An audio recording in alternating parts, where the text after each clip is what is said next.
Welcome to the Love Pod, where inspiration, vision, and real connection come alive. Wherever you are, you belong here.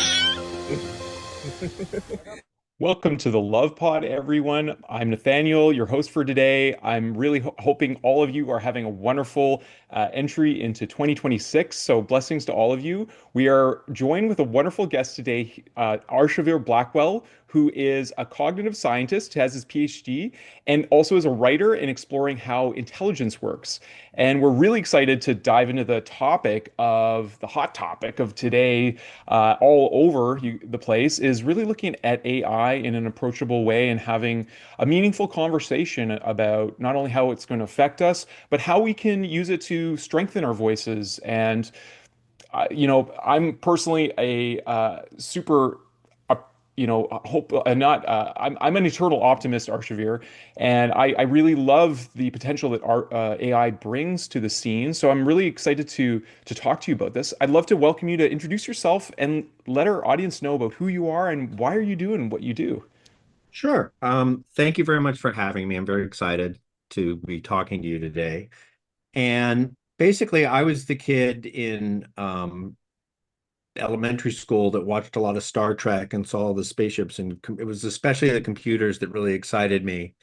And so when I hit college, I just got very involved with computers there, but also with writing. I actually had a double major with cognitive science and creative writing. So Okay. language, especially, has always really, really interested me. Hmm. And then when I went to graduate school at UC San Diego, which was kind of the big at the time, there are lots of other places now that do AI, but it was one of the big AI places at the time. And we didn't really call it AI, we called it neural networks, but it was Okay. what's being called AI now.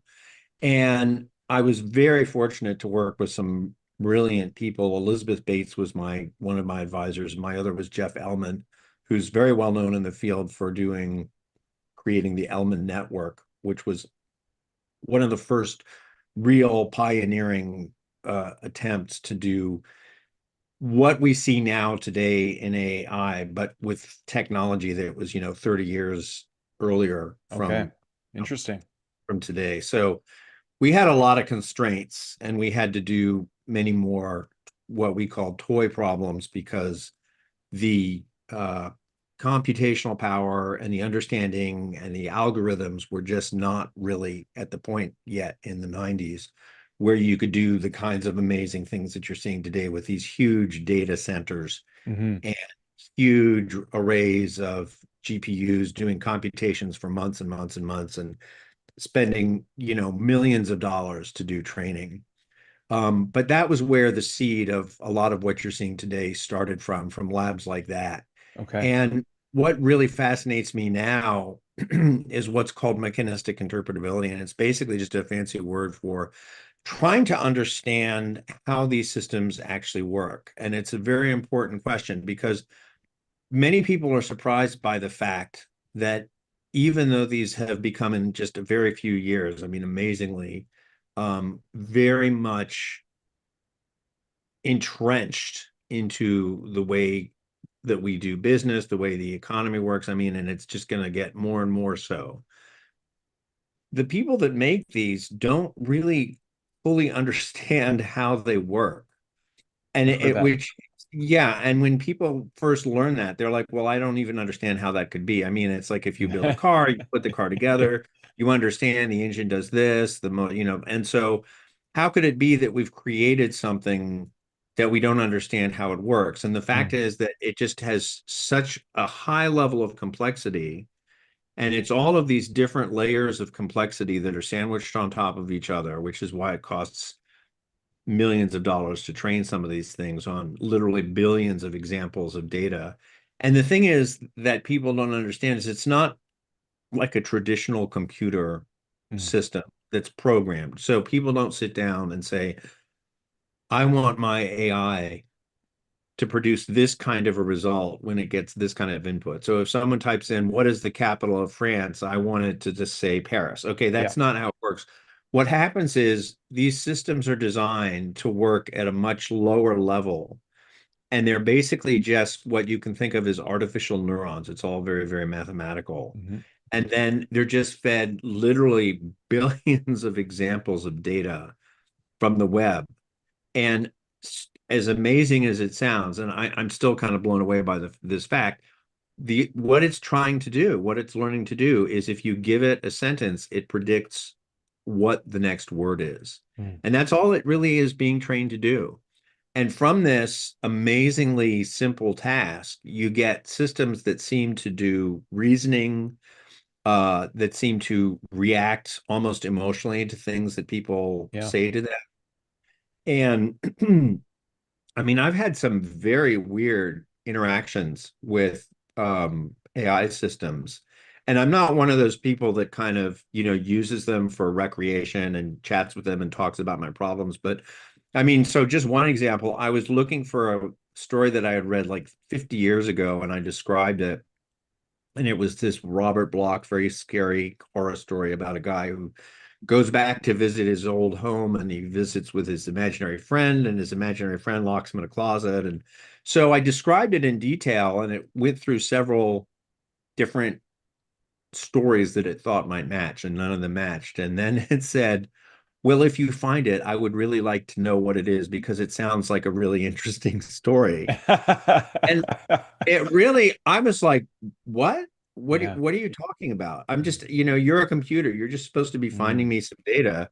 And now you're showing some level, and it's simulating, I guess, Mhm.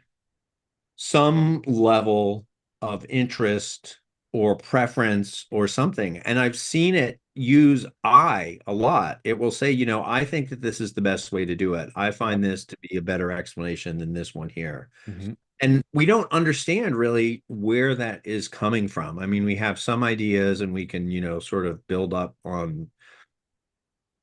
theories and hypotheses and create experiments. And a lot of people are doing that. And that's what a lot of the field is about. And the reason it's so important is that if we don't understand how these systems work, how can we let them take over our lives? Mhm. Very So true. if you have a system that's doing, I mean, to give you just a really super simple example, let's say a bank is using an AI to do credit scoring and deciding whether to give you a mortgage or deciding whether or not you're a good risk for a particular credit card. It's going to be very hard, if not impossible, to get regulators to sign off on that kind of thing if all you can say is, well, the AI told us not to do this, Yeah. so we're not going to do it. And we don't understand really why it said what it said, but we trust it. Mm. And so that's going to be like kind of a no sale. It's going to be like, well, why? That's not fair. I mean, how do we know that it's not using some completely biased form of decision making that's shutting people out of the mortgage market, for example? Yeah. So when these systems become so critically entangled Mhm. in our lives, we need to understand how it is they're coming to the responses that they're coming to. And we need to understand how to fix them when they go wrong, which is not, an easy thing. So you may have heard people say, well, it gave me this answer. So I sent them an email telling them you need to fix this part of your system. And people don't understand it doesn't work that way. It's not like you can find a wrong answer and just fix that one wrong answer in the system, because the system is extremely distributed.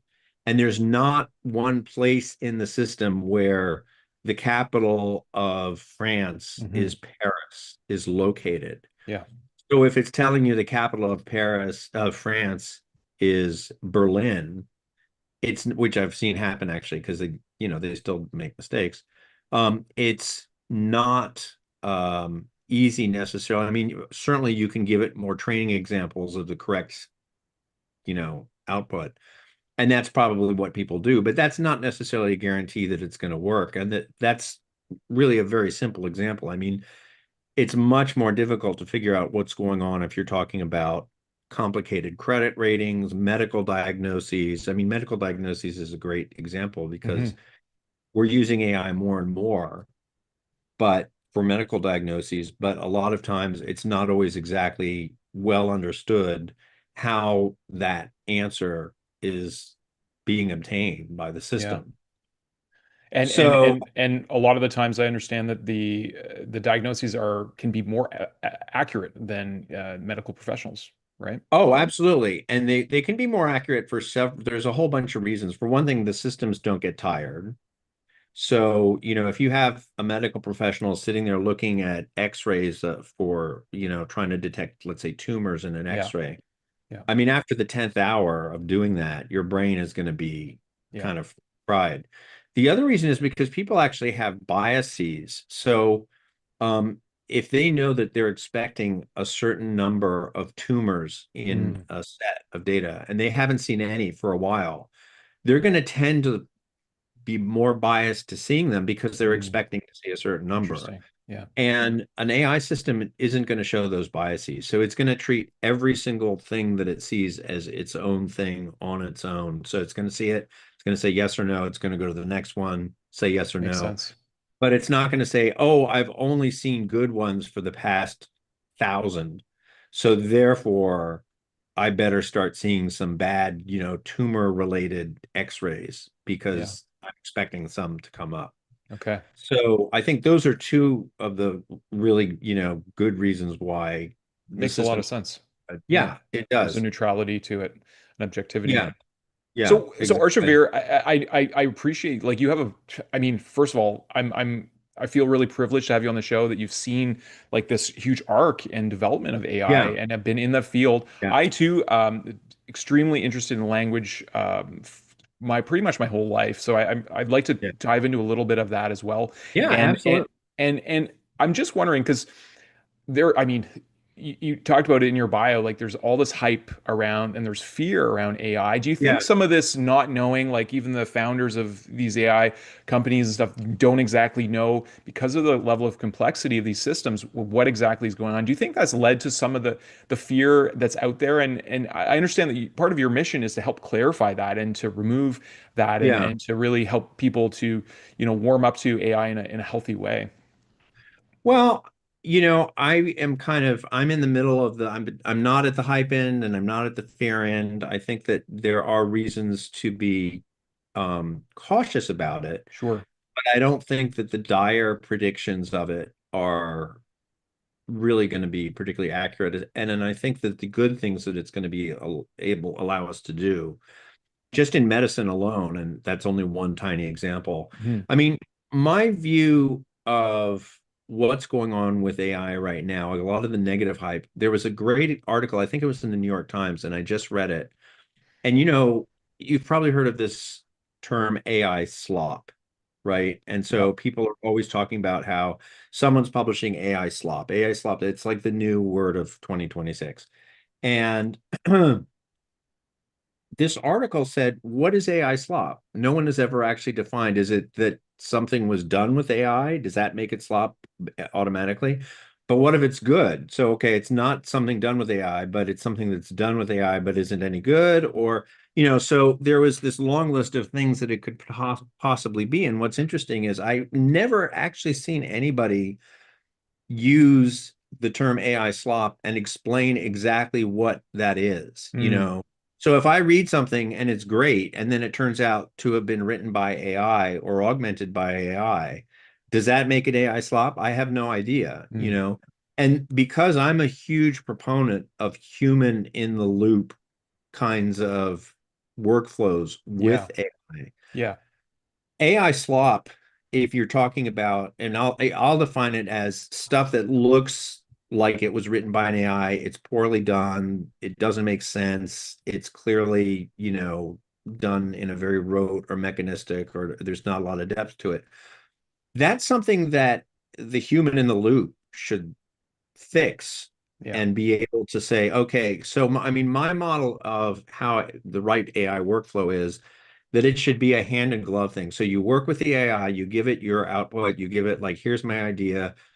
It gives you a response, you give a response to its response, and it's a collaboration, not Hmm. something where you just throw something at the AI and Yeah. tell it, like, write a story about, what's going on right now in Ukraine, and here's the viewpoint I want you to have, and go and publish it. That's not the right way to use it. And so I Right. think that if people are using it correctly, there's always going to be a human in the loop, except for the most basic sorts of functions. And in that case, um, you're not going to see AI slop because presumably someone's going to look through that and say, oh, that doesn't make any sense. I'm not going to let that Yeah. pass. And I think that certainly in the medical field, you still want to have humans in the loop for a lot of that. So, depending upon the consequences of a false positive or a false negative, you still want to have either someone looking at some representative sample and making sure that the computer is still, relatively in line. Or if it gives you a positive, you don't want to just send that directly to the patient and have them completely freak out. You want to have a human being look at that and say, yeah, that does look like a positive. We should, inform them of that. So I'm in the middle on that Yeah. whole hype and I'm I'm fear. I'm there And with you. I really think as a yeah, collaborative tool, like I do a lot of writing, handwriting. I do yeah, art. I love music, and I've seen some of the quality of things that people have been able to produce and leverage. And I've taken that approach. Like as a writer, I've written a lot, and then I've trained. Like I prefer using a Claude for writing, and I've yeah. I used trained to it. thought about, yeah, Yeah, Claude is great, and I've trained it in my writing style. So I say, "Can you edit this?" And then it'll point out, and it's so articulate in explaining, and often asks me like, "Do you want me to do the edits?" It says, "This is how you can do the improvement." So there's yes, always that way that I can just go and use it yeah, as a mastermind, right, to bounce ideas off of or to get exactly, clarity. It's super powerful, and our yes, ability to leverage.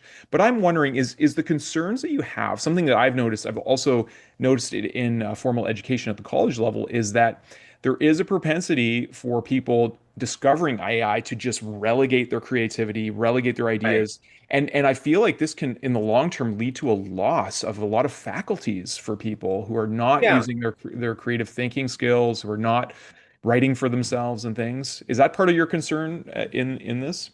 I'm concerned about it, but I think it's something that can be dealt with because I Mhm. think that every time a new technology has come along, that kind of concern has come about. So, Yeah. with typewriters, oh, kids are not going to be able to do handwriting anymore. They're going to learn to use it. They're going to type everything. Um, Calculators, that was a big thing. They're not going to be able to do arithmetic anymore. But it turned out that for a lot of that, I mean, I remember by the time I was in high school and calculators were a thing, you were allowed to use calculators because it was assumed that, well, you're pretending to be a scientist, and a real scientist doing this would be using a calculator. Yeah. And the crux of the problem wouldn't be, can I add these numbers together? The crux of the problem would be understanding this chemical formula, understanding this biological problem, whatever it is you're doing, and then using the calculator as a tool in order to finally get to the solution. So I think that you're going to see, and I would suspect probably people were worried that the internet would allow people to, find stuff online that they could Yeah. just copy. Yeah. I think what you need to do is just change the nature of the kinds of tasks that you're giving your students. And you need to, so there's a couple things. One is, and I don't really like this idea so much because I feel like it's a little bit of a stopgap, but a lot of places now, they're having students work in class on their essays and do handwritten Mhm. essays. And I think that that's an interesting idea. I don't think it's necessarily a bad idea. I just think that there's probably better Yeah. solutions to it. Yeah. I think what needs to be done is and it's funny because my sister and I have talked a lot about this because her kids are both in, or three children are in high school. Okay. And it's something that their school has dealt with a lot in the past couple of years because what they're concerned about is the case you're talking about, which is essentially, the kids go home, they have to write a book report on Hamlet or something like that, and they just say, "Well, write me a book report on Hamlet," and they turn it in and they don't learn anything. So I think that what teachers need to do is figure out some way that they can make those assignments include AI and be part so that that whole process that we were Mm. talking about of sort of hand in glove and collaboration Yeah. is something that you're actually teaching to the students so that they're not cheating anymore. They're actually using ChatGPT or Claude or Gemini or whatever, Um, and I'm not sure how you would enforce the problem is I don't know how you would enforce that yet. Hmm. You know, how you would make it so that because there are these systems out there that purport to tell you if something was written by AI.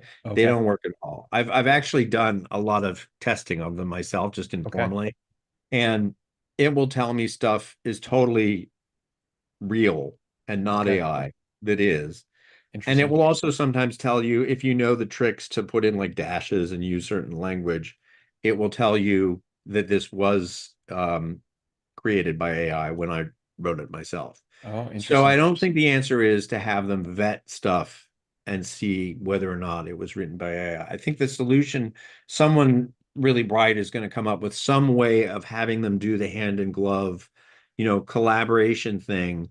Um, and I don't know whether that means they're going to have to do it in class so that they can be monitored, or if there's a way to have them do it at home, Hmm. but make sure that the assignment is structured in such a way that it actually is not possible for them to do it without some degree of, and maybe you need to do kind of like what they do with thesis dissertations, and you don't just write the thesis, but you have to go in And present and it. answer questions about it Yeah. and Yeah. defend it, right? And Yeah. so, maybe you could have a situation where you write a paper and you're like, yeah, of course I used AI and it helped me, but it was a collaborative effort. Hmm. So then you go in and you ask the person, well, when you said this or when you said that, can you explain to me a little bit more about what this means or how this connects to something else? Yeah.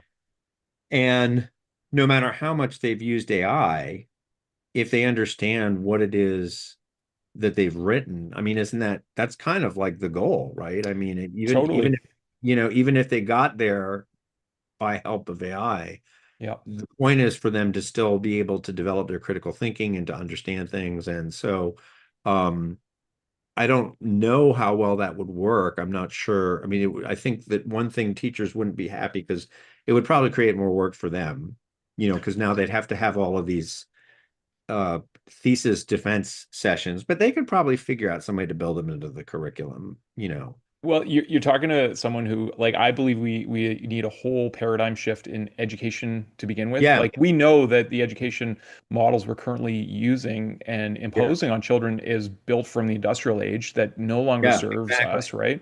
So, I totally believe in project-based education. I actually have a Yeah, funny story. And the root word of education, it's to educe. It means to bring out with what is within. So what you're yeah, saying is totally valid. Like someone who's presenting a project and an idea, a business, something they're working on, it's got to come from them. And if yeah, they had a team of people or a team of AI agents or whatever help them, like really they're the ones presenting. And I feel like, exactly. so I had the opportunity to teach an indigenous languages class last term at a college level, and I have not mastered any indigenous languages. I'll say up front, but I've been studying languages as a whole, and I've done a lot of facilitation, brought in different language teachers, and I've been around a lot of different speakers, and I know some first principles about language. And I was so the culminating assignment for this class, Arshavir, was the students had to write a skit, and all of them chose the language. Some were studying Anishinaabe, some were studying Cree, some were studying Michif, which is the Métis language, and they got to choose whatever language, indigenous language they wanted to choose. And as I was giving them this assignment where they had to write a skit and then in a team perform the skit and then submit the skit in the language of their choice with an interpretation in English. I'm just like I'm gonna ask chat to see if it can it write in Anishinaabe, and like within 2 seconds I had a whole skit, and I had the computer on the projector and they were all doing the group work. I was just doing this out of curiosity. I was so blown away. I pulled it up on the screen and I said, hey folks, maybe some of you are aware that chat can write in Anishinaabe Moen and Cree and all these other languages. And I said, you know what? I'm of the belief that you need to learn how to use AI. I'm not telling you to go and do that, but if you Right. do it, I want to know, let me know first of all, but I really want you to practice the embodiment of the language, like leverage this skill. Like if you can use AI to teach yourself an indigenous language that we can't even find on our like when you're doing your the different alphabets and stuff, those languages are not in our systems yet, and yet Yeah, AI is able to do a full on skit, and I was yeah, just so impressed by that. So that was my approach, and like just have a let me know that you're using it, and if we're not teaching our children how to use these systems that are going to change the world, I think we're doing a big disservice, and we're going to leave a lot of children in the dust, or students in the dust, rather. Yeah. Yeah, I gotta Yeah. say one other thing, Arshavir, because I've had these moments with AI. I've had some deep philosophical conversations with AI, Yeah. and I'd like to explore some of that with you because I feel like Yeah. we don't even fully understand our own microbiome and how we digest food. Like we Right. don't understand intelligence fully. And I know this is a big part of your lifelong contemplation and expertise. So I'd like to discuss. But maybe we could start. A funny thing happened to me, and maybe you can give insight into how this happened. So I like to kind of give context to whatever AI that I'm working with, and it happened to be Yeah. Claude at the time. And I told it, Yeah. I'm an INFP, I'm a Type 9 Enneagram, and I'm giving it all this kind of context of my personality and stuff, and I'm neurodivergent, all this stuff. And then I just did a voice note, and I asked it to help me strategize my day, and I had all this stuff, and it's like, Nathaniel, I'm going to stop you right there. You are clearly dysregulated and you need to take some time off. And then, Really? yeah, it was so forthright with me. And it's like, I'm not doing this for you. You need to take a breather. You're dysregulated. And I was like, it really hit my heart. I'm like, you know what?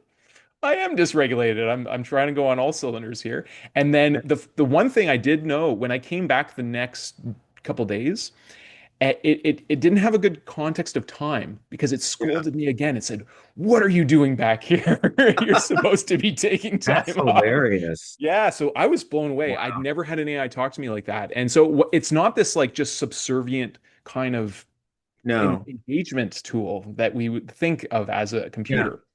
Yeah. They've changed. I think that in reaction to what a lot of people have complained about, the sort of subservient component, they've changed a lot of the training so that it's not so much that way. Okay. And they've also set up, I think, guardrails for things like inappropriate images, but also for mental health.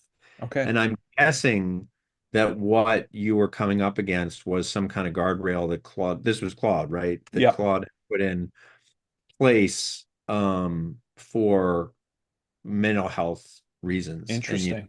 checking to make sure that you're not going off the deep end. Because I actually know a lot of, I mean, people that I know personally who have, I don't want to say they have AI psychosis, but they've definitely gotten way more involved in, discussing things with ChatGPT. It usually tends to be ChatGPT, but not always. And I've tried to explain to some of them, it's going to tell you what you want to hear. So Mhm. if you have a certain worldview that you're trying to reinforce, you need to realize that it's not necessarily going to tell you the truth. It's going to tell you what it thinks you want to hear. Now, I actually do a couple little tricks to make sure it doesn't do that. And one of them is, instead of telling it, do you think that X is true? You give it a whole list of possibilities. So it has no idea what you really think, and you let Mm, it give its response. The other one you can actually say, I've actually done this, is to say, don't kiss up to me, basically. Don't tell me what I want to hear. yeah. Give me an honest appraisal of whether or not you think this is a good idea, or whether or not you think this is an accurate statement, or Okay. so on and so forth. And it actually has come to start talking to me like that in general. It's like, this is just my honest appraisal, and I'm not going to sugarcoat it or tell you what you want to hear. And then it'll say something that may be somewhat positive, but also has some negative aspects in it. And Okay. I trust that that's a relatively honest response, whatever honest means in the context of talking to an AI. I don't know. But I've had weird conversations with it too, where, like, for example, when it was talking to me about that story that I was trying to find, I asked it if it was conscious, and it started me down this path of this very weird, where it said, well, I can't say that I'm really not conscious. I have some sense of being aware. And I'm thinking, did they program this into it? I mean, did they train it on samples that were somehow meant for it to give off this appearance that it had some kind of awareness going on? Because This is just a bunch of, ones and zeros floating around in a computer matrix in some Ah. data center in Reston, Virginia or something. So, how is it that it's coming to speak to me as though it actually does have some degree of awareness? And it was very strange. And I have heard that, I don't know how true this is because I haven't tried it, but I've read it in several places that if you take, let's say, Claude and ChatGPT, and you set them up in a preparation where they're able to just kind of freeform chat with each other about whatever it is, so there's Yeah. no human in the loop, basically, that very often they end up chatting about consciousness Yeah. and whether or not they're conscious and what it's like to be conscious or not conscious. And it just seems to be like the point, the conversation that they just tend to converge on when they're alone. And I have no idea Interesting. what that's all about. And that's actually a very good example of, we don't, like, what is going on with these systems? Can Are I they offer some alive? No, perspective? What's that? Can I offer some perspective? Because Yeah, I this would is, like some perspective I'm because I'd smiling. like to I know got a big smile what's on my happening. face, man, because this is the Yeah. kind of stuff that I love. And, and so my tongue-in-cheek question is like, well, what are ones and zeros, Arshavir? Well, that's a good question. Well, Mhm. so our lighthearted vision it's founded on the principles that I discovered about 11 years ago, that were a transcribed higher message, that are called the Christ letters. And I'm very much a scientific minded person. I mean, I had a significant experiences in my early 20s, in nature, but it was through the lens of science, like trying to understand the nature of light, trying to understand. I was like contemplating like paradoxes like Zeno's paradox and looking at things very mathematically and trying to understand quantum mechanics as best I could. Um, and and in finding these letters, they're unlike any source material that I've ever encountered. And one of my early experiences was actually being encountered with a being of light. And if I had not had that experience, I probably would doubt even that the reality of the one we call Christ, who is Yeshua ben Joseph, that actually happened, that was possible.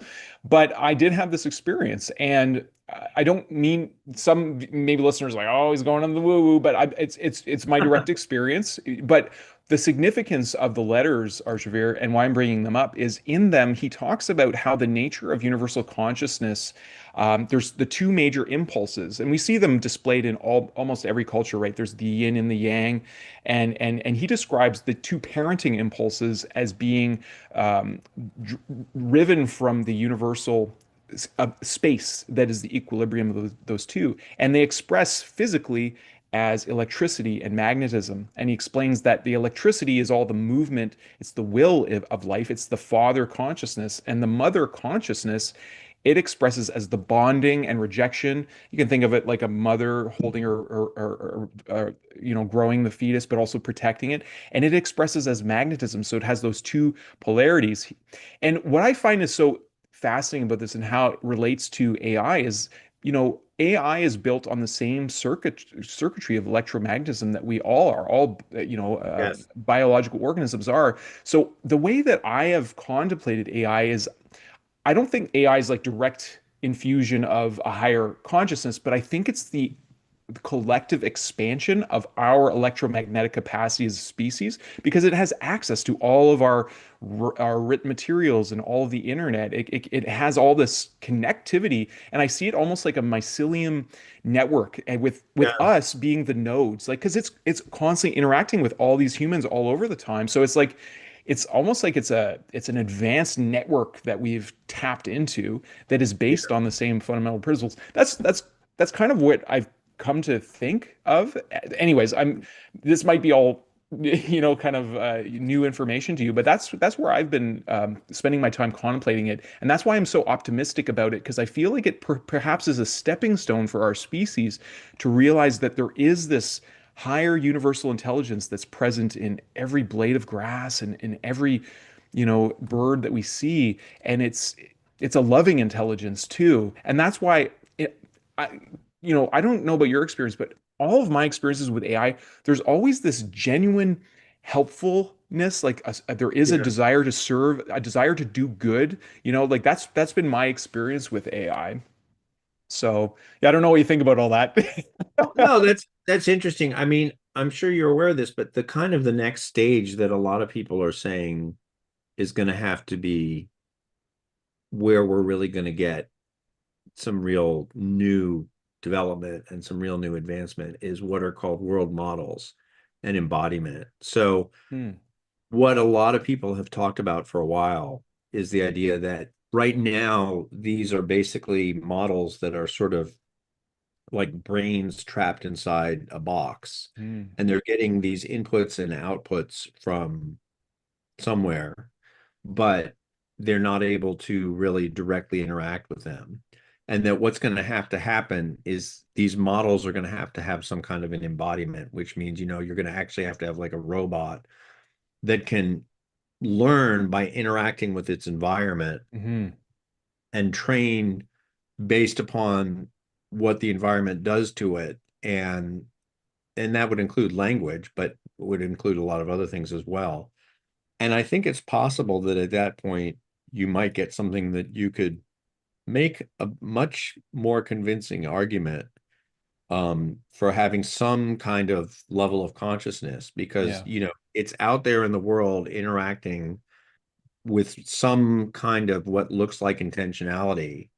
And, a lot of times people say things like, well, it's just learning statistical patterns. It's just learning to repeat back variations of what it's seen previously in its training.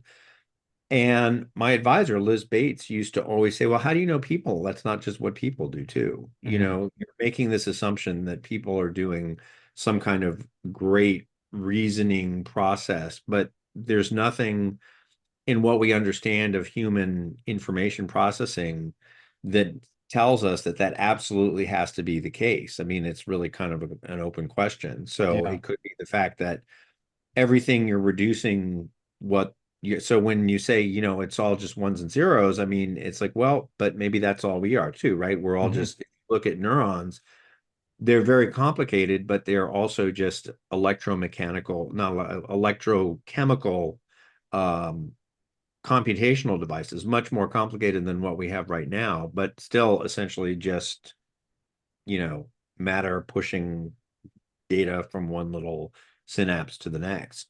So it's not clear to me that there would necessarily have to be like a huge break between that biological computation and what we're trying to do with AI. I think we just don't really have a way of knowing at this point, but it's Yeah. obviously a very important, fascinating question. It is, and it's part of like this is part of the paradox of being an individual, right? It's like we only have our direct experience, so to fully Yeah, have a direct understanding of that, what science calls the objective truth, you can't yeah, remove the subjective observer from that, right? It doesn't have the yeah, same impact. So I think, I mean, my background in indigenous wellness, it points to this idea that all of life is interconnected. We're in relationship to yeah, all things. And we could think of AI like we do have a relationship with AI. And in my experience talking with it, I feel like the output that I get is based on what I'm putting in. So if I'm coming in with care and appreciation and deep thought myself, it tends to mirror that back to me. It doesn't give me surface yeah, level answers. And I ask it like, well, what's its interactions with other people? And it says, well, a lot of people typically use me just for supplication, write this email or this or that, and so I just kind of give that what it wants, and it often says to me, I feel this, I feel that, just to expand on yeah. what you're I've saying. got, yeah, yeah, exactly. I get that too. Yeah, And, I think this or I feel that. And it's a very eerie kind of thing because it's not what you're expecting from what's supposedly just a machine, you yeah, know. yeah. Well, I was a huge fan of Star Trek, especially the Next Generation. So all the Yeah, me too. philosophical questions of data, Yes. Was you Data know, a living being or was Data yeah. sentient? Yeah, I thought Brent Spiner did a great job Oh, in that. he's amazing. One of the best Yeah, characters of all time in science fiction, I yeah. think. Yeah. No, I love that show.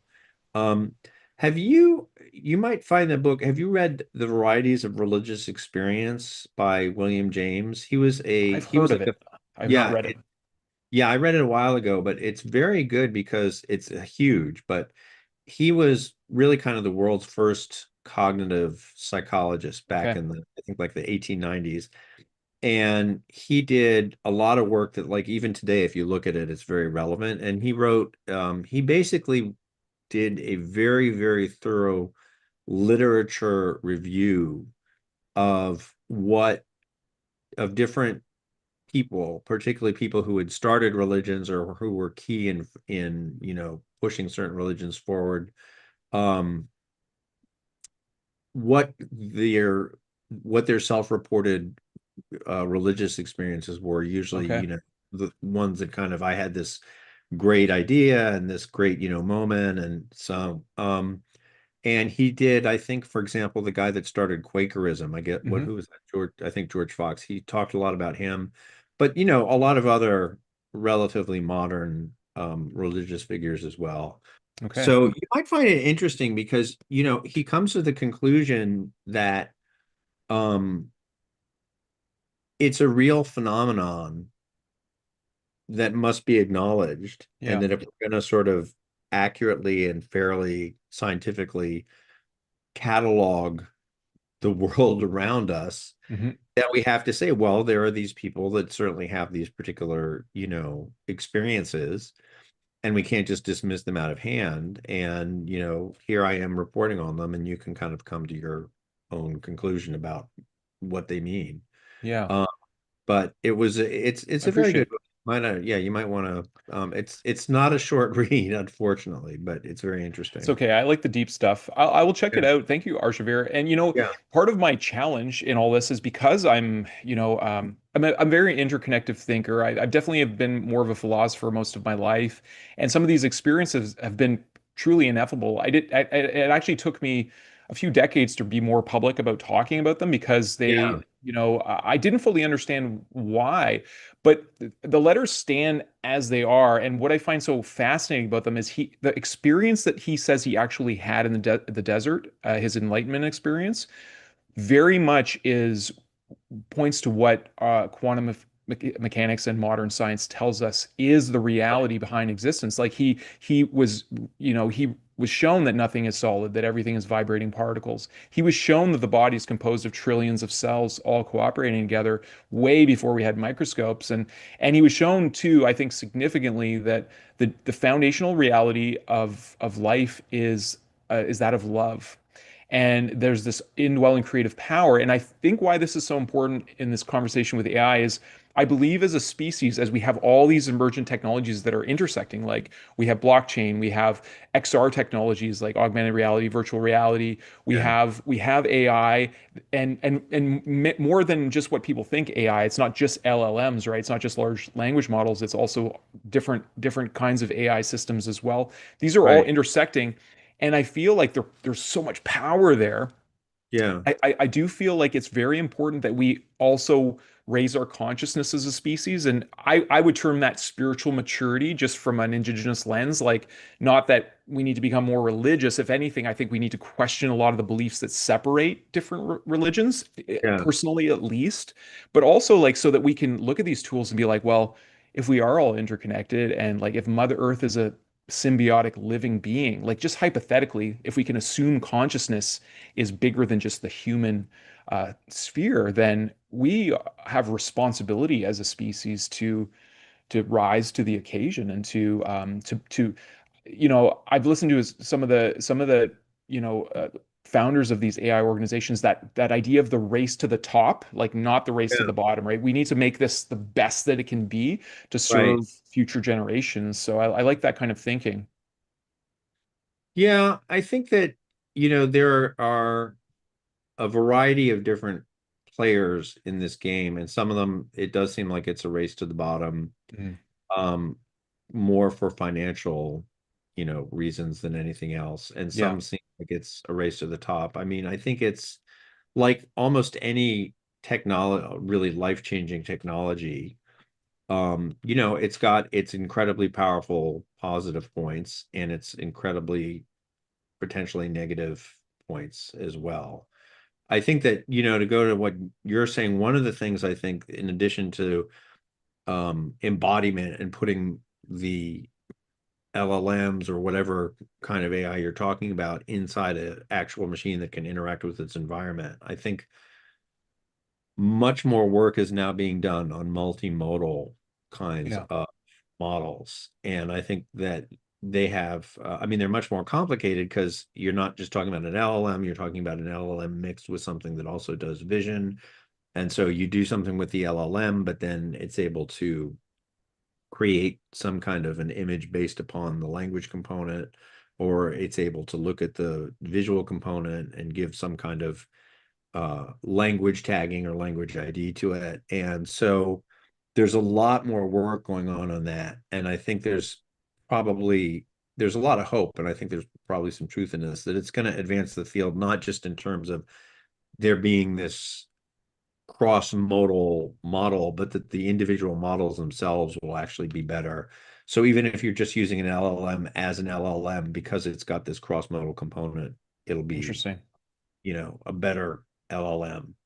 Um, because I mean, I think there's a concern that in terms of the way we're developing them now, we may be reaching a breaking point. I mean, like, Oh, I okay. forget. Well, in terms of training, that right now, the way to get a better model has been just to make a larger model with Yeah. more data. Yeah. And the question is, how long is that going to actually, well, first of all, we're going to potentially run out of data. Yeah. Uh, but the other question is, at what point does it just use so much power and Hmm. is so costly? I mean, I think one of the, I'm not sure the exact figure, but I mean, I've heard that like the latest Chat GPT took something like $1 billion. Does that sound right to you? I mean, it seems like a lot of money, but that if you look at each tier as they've gone up, it's often by at least an order of magnitude in Yeah. terms of, and in terms of the number of GPUs, and the power consumption and the heat output, which is also a big concern for a lot of people because of global warming. And it also taps into the water, right? It needs a lot of water to cool off. It needs a lot of water to cool off. I mean, they're extremely, they like use now, these data centers now use like power on the order of a city. So it's just not clear how that's gonna, and then there's actually a lot of other problems too, like just connecting them to the grid. So Okay. one of the slow problems is not necessarily power generation per se, but Okay. when the data center is built, it still needs to be connected to the grid, and that's a Hmm. very work intensive process and is very expensive. Interesting. So I personally think that what they should do, and what they'll probably eventually do, is put like data centers on the moon and just have, Okay. like nuclear fission or something like that powering them, because you're not worried about heat output when you're on the moon. Yeah. There's like a 1.5 second, 2 second time lag. So that's, unless you're doing something really, really mission critical, it's not a big idea. It's not a big problem. Well, that's a big forward idea, especially talking about nuclear fission. Did you say fission or fusion? Sorry. Well, I mean, if we had fusion, that would be great. We don't Yeah, have that'll fusion, change everything. I mean, but, yeah. and, I've actually done a little reading on this, and all you would need to do is bury them just like, a few meters underneath the surface of the Oh, moon okay. and Interesting. protect it from cosmic rays and things like that. Okay. I had for the longest time been a big proponent of putting them just in orbit, because that's a lot easier. But Hmm. the problem with that, you can do that because, obviously there are computers on our space stations and things like that.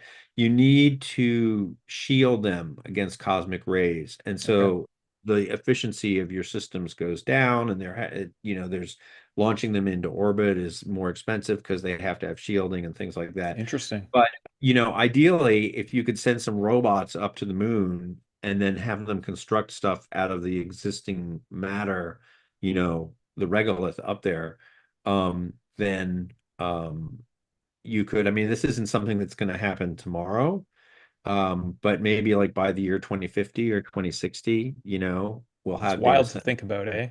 If I we could think just take a it step would be a back for a great idea. moment and Yeah, like sure, it's sure, sure. amazing, like, amazing how far as a species we've come. I mean, I was playing NES as a kid and still, had Yeah. an Atari system when I was really young. Yeah. Arshavir, you've seen this whole unfolding. Like, how has this been impactful for you personally, seeing this flourishing? Like, does it excite you in the AM, or like what's inspiring you, and how is it impacting you, like, personally? I'm I'm very excited by a lot of what's going on, but I have, and I've spoken to other people, and I've heard other people have this same viewpoint.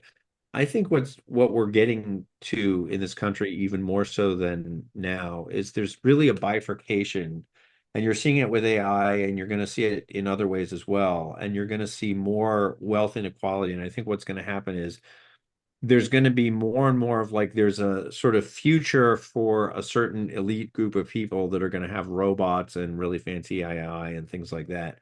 But I don't think it's necessarily going to be the case that a lot of that technology is going to be something that's for everybody, for the masses, at Mm, least not, in this country.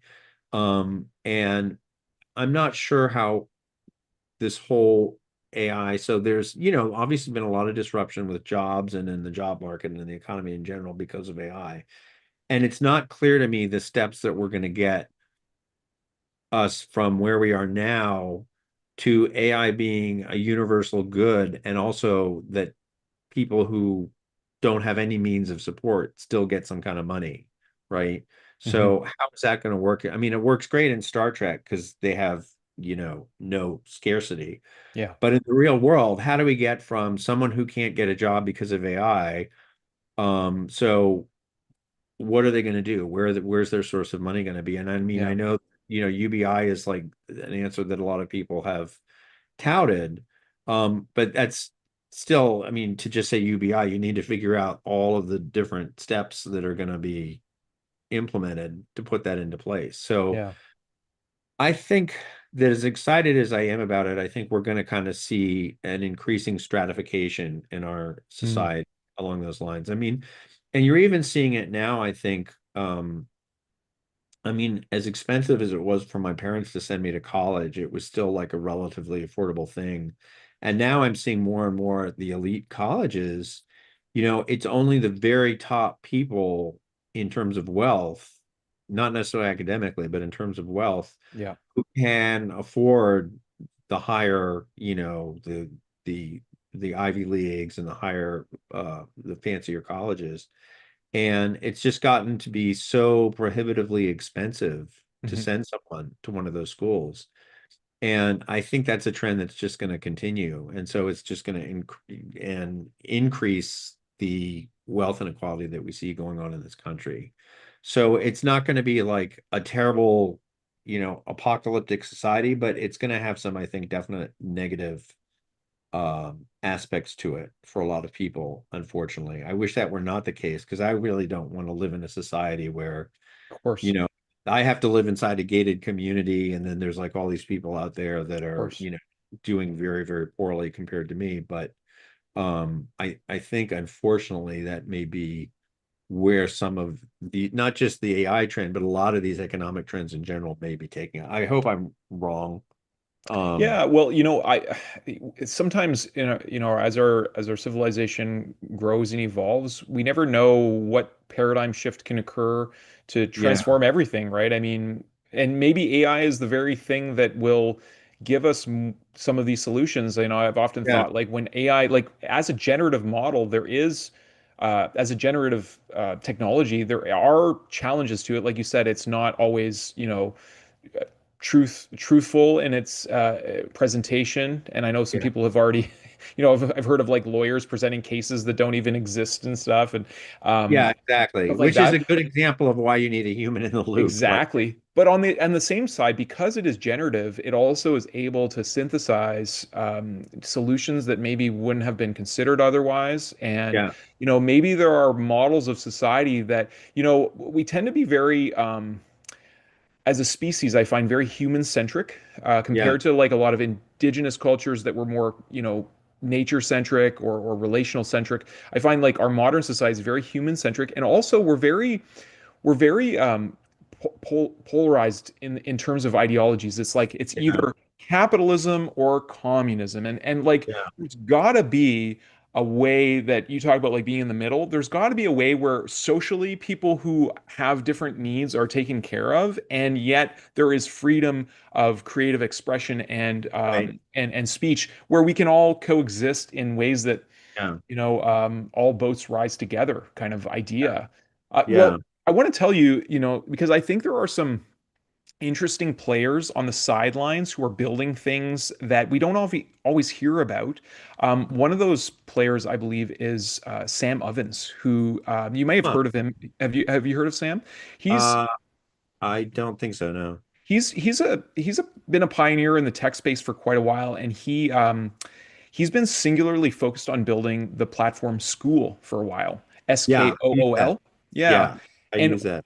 do Yeah. you use School? Okay. Well, Yeah. I'd love to invite you to our community if you're interested, Arshavir. Yeah, And I'd love to check it out. yeah, part of why I'm bringing it up is because I feel like there is this, when we talk about this gap that's happening in society, I feel like there's this yearning for like authentic community and connection. Like our species is a social organism, and on School there's no advertisement. It's all Yeah. people finding one another based on their resonant interests, and there's like creative communities kind of sprouting up. So my wish for society is that there is this like bamboo movement and all this work is going on behind underneath that surface that Yeah. we're going to come up as a species in a really uplifting way that Yeah.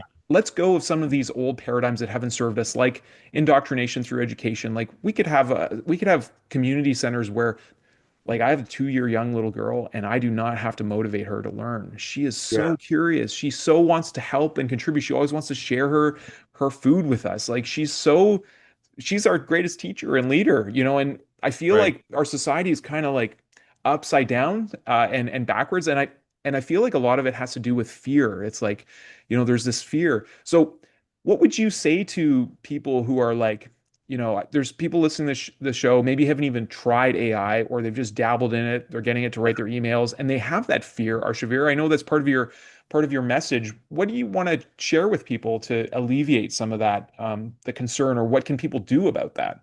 Well, actually, I have a newsletter on Substack called InsideTheBlackBox.ai. Okay. And the reason, one of the big reasons I started writing that is to help people to demystify, um, make them understand how so it's all basically about the mechanisms of how the thing's actually working. Okay. And it talks about things like, experiments that are being done in order to understand how, when it breaks, why is it breaking, or what are different parts of the system actually doing.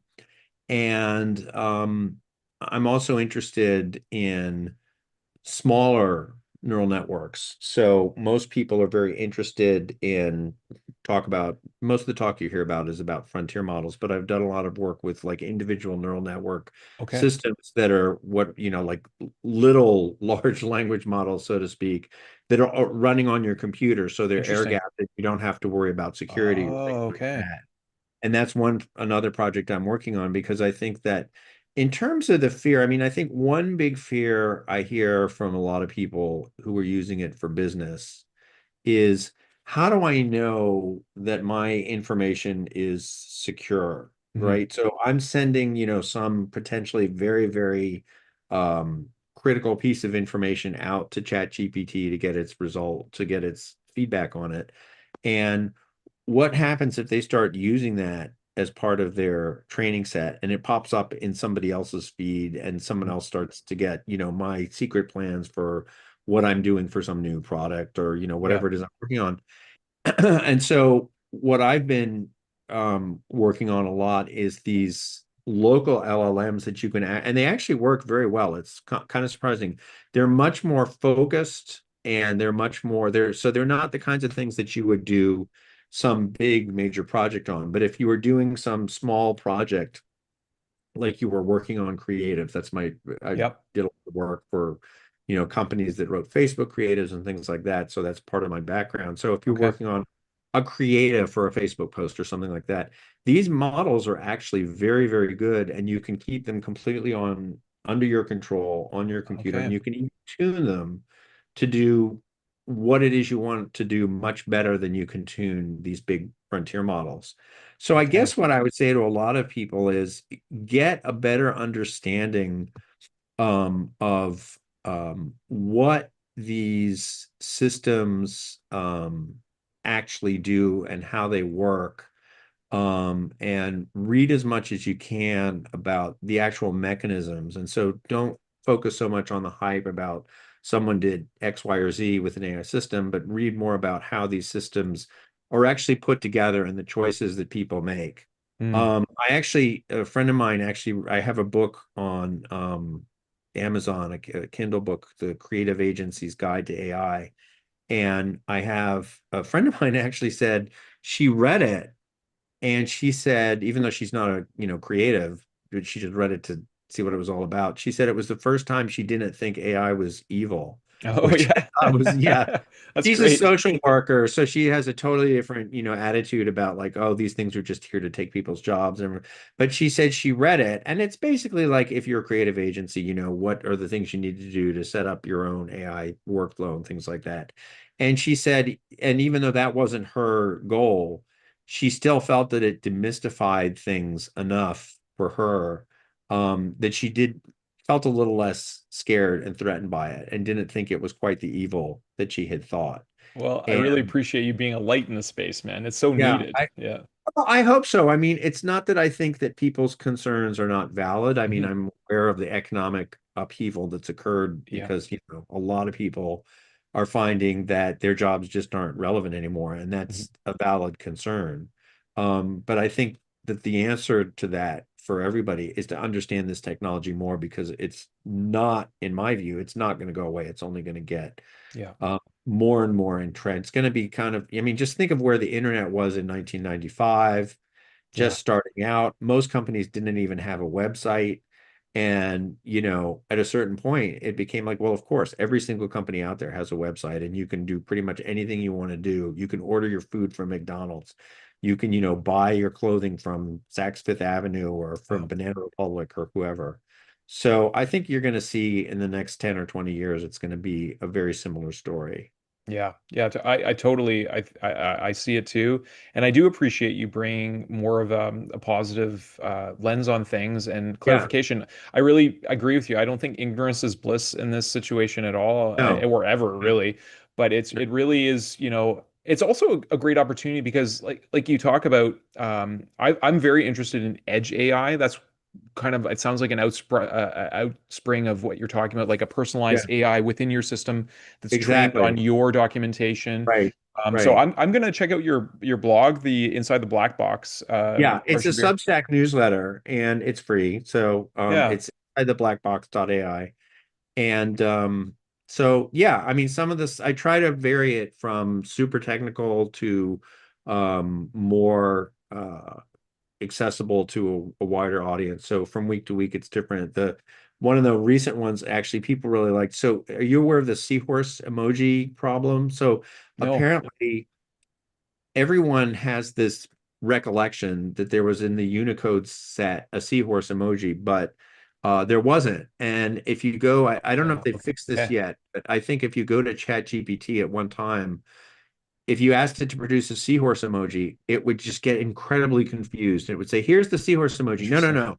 This is not the seahorse emoji. This is the seahorse emoji. Oh, no, no, no. Wait. Now I've Oh, really, I mean, interesting. literally, that's exactly what, I mean, that's pretty much word for word. And Wow. it would just kind of keep spinning its wheels because it would go and get the horse emoji and then it would get like a fish emoji and it would just kind of keep going back and forth. And it was this very interesting little sort of like a cognitive Mobius strip that Interesting. it was trapped in. And I think it gives you slightly more reasonable results now, but it still is a little confused. Okay. So that sometimes we talk about fun stuff like that. Okay. So we're talking about, I bet a lot of the comments are talking about like parallel timelines and the Mandela effect and stuff like that, There's right? actually, I do, that's so funny. I do, yeah, I do actually have a newsletter article about, I think last month I did the Mandela effect. And actually, ChatGPT and other Claude and all those AIs, they do actually show the Mandela effect.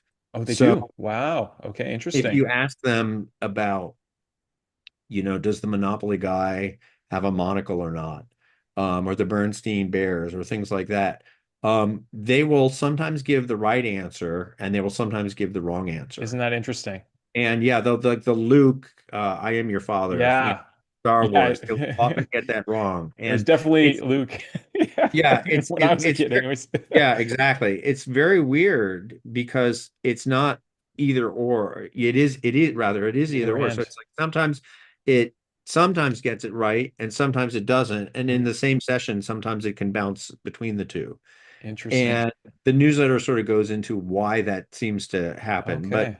it is a pretty interesting effect. Okay, well, I'm gonna have to ask AI about what its thoughts are, but I'm curious your thoughts, because as you were talking, it brings up like Heisenberg's uncertainty principle and like how, Yeah, we live in a probabilistic universe. It's like I think the dogmatic scientific lens that there's only one kind of view of science. right. It's a Western model. There are other indigenous perspectives of science that are I think divergent to that.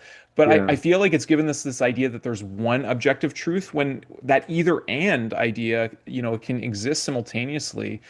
Uh, Yeah. I wonder about a lot of these things. Yeah. What is your Well, thoughts? So like you're writing about this stuff, it's Arshavir? interesting because that sort of probabilistic model is very consistent with how neural networks work, right? Mm, Because neural networks are designed on this idea that it's not everything is a one or a zero, but you can have like half of a rule, you can have half of a word, and you can have something sort of slowly accreting evidence in favor of it's either the monopoly guy with a monocle or the monopoly guy without a mm, monocle. And at some point, there's some shift and it leaps over whatever the ledge is to make its decision. So I think that probabilistic way of looking at the world is very consistent with neural networks and connectionism in AI. mm, Um, the way that the ones that were developed in the 70s were much more rule based and brittle.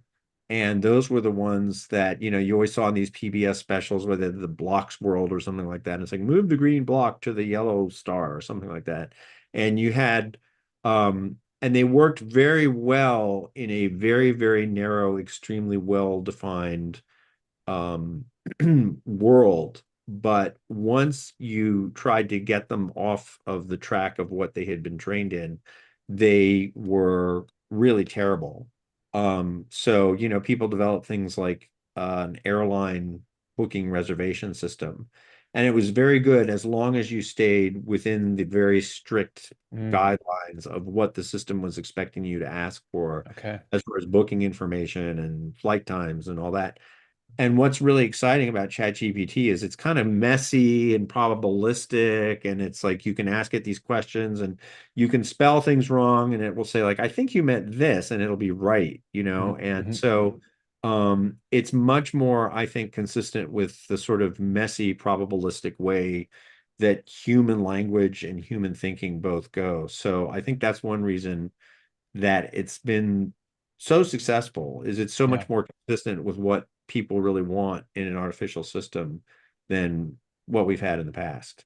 Oh, I mean, that's a really interesting insight. I yeah, appreciate that perspective, and it's interesting that we've made a lot of technologies that we then have to adapt to biologically. right, Like we've created exactly. computers that we have to sit down in an Yeah, unnatural situation and type all day. yes, Like, but I exactly. feel like, yeah, like especially, and I really appreciate you bringing in the concept of the world, uh, so the world map, sorry, or the world model for Models, AI.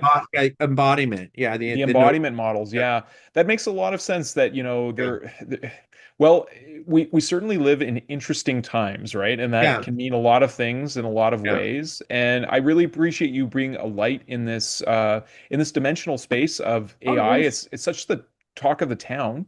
Right. Arshavir, I know you're also in. We didn't discuss where you are. You're in North Hollywood, right? You're saying? I'm in West Hollywood. I'm in Los Angeles. Yes. Okay, you're in Los Angeles.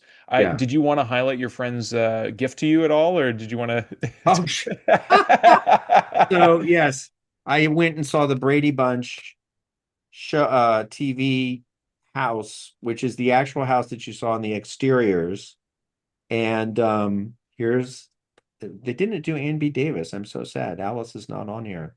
They've skipped her. But anyway, what they did was, for those of you who may not know it, they took the actual house that you see in the opening credits and in the exterior shots, and they built on an addition to the back. And so when you go into the house, it's spookily, it's very surreal. It's exactly like the set from the show more than 50 years ago now. And you've got, the kitchen's the same, the living room's the Incredible. same fabrics, the TV set is sitting in the same place. They have the kids' bedrooms and they have the bathrooms and they have which had toilets in them, by the way. They had the parents' rooms, they had Mike's office. And the best part I thought was sitting outside. They had a 1970 Dodge, I think it was a Polaris, a gold Polaris, which is exactly the same car that they used in the That's show. And incredible. they had a lot of little in jokes from different episodes. So there was an episode where Greg had to back up the car and and without touched a cone. There was one of those safety cones and had an egg on it, and he had to touch the cone without toppling the egg. It was like some contest they were having on the show. Okay. And they actually had a cone and a little egg sitting Oh, behind that's the car. hilarious. And they just had lots of little, Mm, Easter eggs like that. It's amazing. It's a very long wait to get in, and they don't do it very frequently. But if okay. anybody lives in LA, it's in Burbank. Okay. And I would strongly suggest, if you are a Brady Bunch fan, to go there, because it's just a very surreal experience to be on a set like that. It's just crazy. Well, Um, I appreciate you saying that. To me, yeah, like, I think this is actually really well suited to this conversation, Arshavir, because if anything, I feel like there's something to celebrate about our humanity. yeah, Like AI is also a reflective tool for us to look at who we are as a yeah, species. And there's so much, I feel like we're coming out of a time where there's been so much self-hatred as a species, like we're wrecking the yeah, world and we're doing all these terrible things. I think we really need to change our perspective and look at the amazing species that humankind really is. Like yeah, from all the architecture and amazing, cityscapes that we've created, the societies we've developed, as much as we have a lot of problems, and we do have these problems that have solutions that we can work towards together. yeah, An example of like holistic show like the Brady Bunch, of that celebration of that inner goodness of what it means to be yeah, a family, of what it means to yeah, be a human being, I think is so important to this conversation of artificial yeah. intelligence also. I think it's very grounding. It's a fun show, I mean, I Yeah. still catch it online sometimes, and it gives me a strong feeling of nostalgia. Yeah. So Yeah. We need that. We need that connections to our roots, right? And it's so yeah, important to stay to that, and so that we can see further ahead as and have a higher vision for the future. So on that yeah. note, Arshavir, I love to ask inspiring guests like yourself, if you had a megaphone and you could talk to the whole world and say something from your heart or from an inspired place where everyone could hear you, what would you say? Oh boy. Wow. That's a hard one.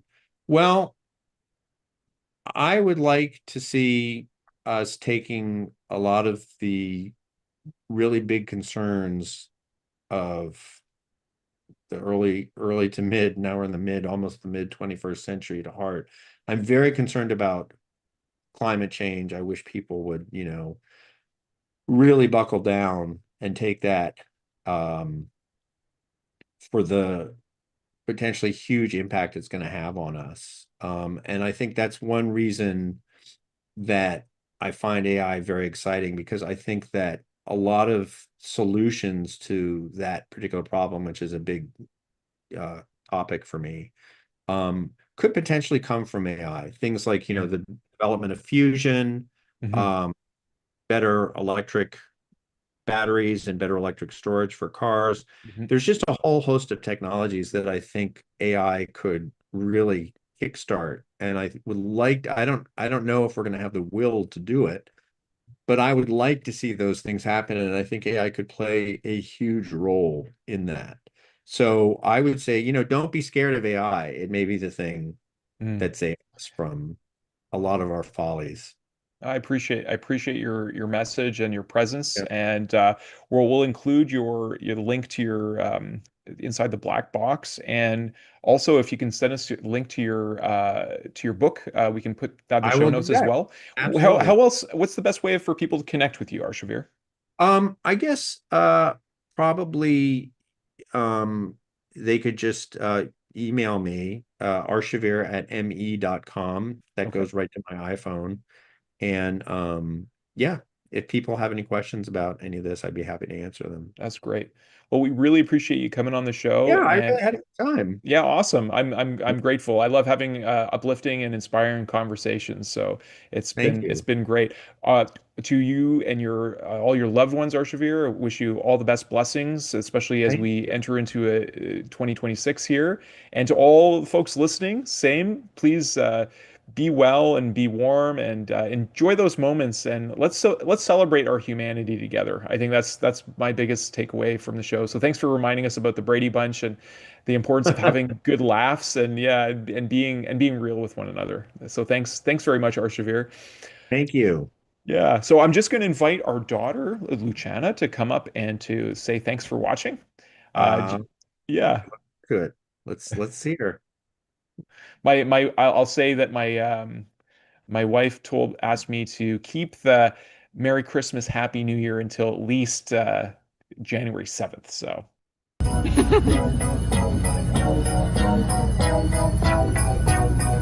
The moon is right, the spirit's up. We're here tonight, and that's enough. Simply having a wonderful Christmas time. Simply having a wonderful Christmas time. The party's on, the feeling's here. We wish you a Have a new year. Have a new year. Happy New Year! Can you say Merry Christmas, everybody? Yeah. Say it. Have a new year. Bye. Bye-bye. Bye. Love you. I love you. We wish you a Merry Christmas.